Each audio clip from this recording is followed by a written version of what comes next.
Jason Fung, nephrologist and best-selling author, shares his experiences utilizing an individualized approach to fasting to successfully treat thousands of overweight, metabolically ill, and diabetic patients, and why being a doctor who specializes in kidney disease gives him a unique insight into early indications of metabolic disease. Let's listen to Dr. Jason Fung.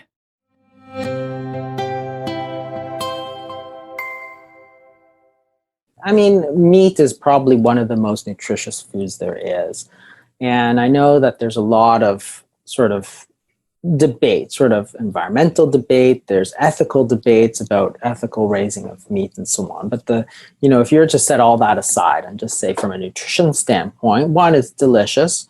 And you know that because when you watch shows like Naked and Afraid, like you ever see how excited they get when they get a fish or something? Right. It's insane, right? They're like, "Oh my god!" Right? A fish. So, or they'll be like a rat or something, and they'll be like, "Oh," right? It's like you don't go like, "Whoa, cauliflower," right? Right. Even though I love cauliflower, right? It's a great food, but you can see that it's a natural food for humans. So, like we really get that's part of the natural thing. So meat is meat and fish and chicken for sure would be up there, and scientifically, of course, they're much more complete sources of protein for us than natural because we're animals, so therefore we use animal proteins much better than we can use plant proteins.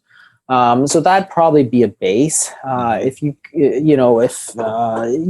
so you could actually survive just on meat. So people like the Inuit, for example, subsisted largely on meat.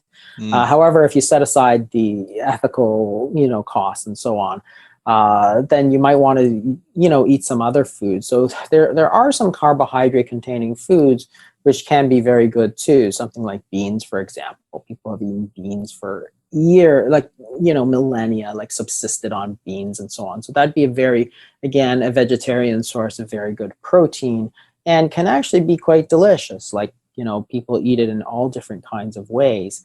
For me, it's one of these things that is, one of these things that you can put on a plate that takes that sort of carbohydrate, but there's lots of fiber and all that kind of thing. Some other vegetables and fruits that I really enjoy, like something like avocado. It's like, I love avocado. I think everybody loves avocado, honestly.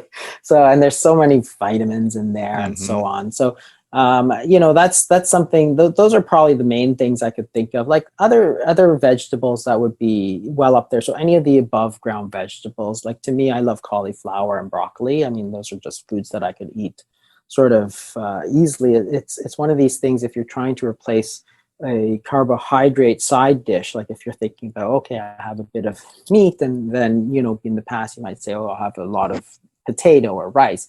You could easily put cauliflower or broccoli or something in there that just totally takes the place of one of those. Yeah. So those are some of the foods that I think are, I could probably do pretty well with those things. I mean, beans, I would include tofu as well, because I eat a lot of tofu being Chinese.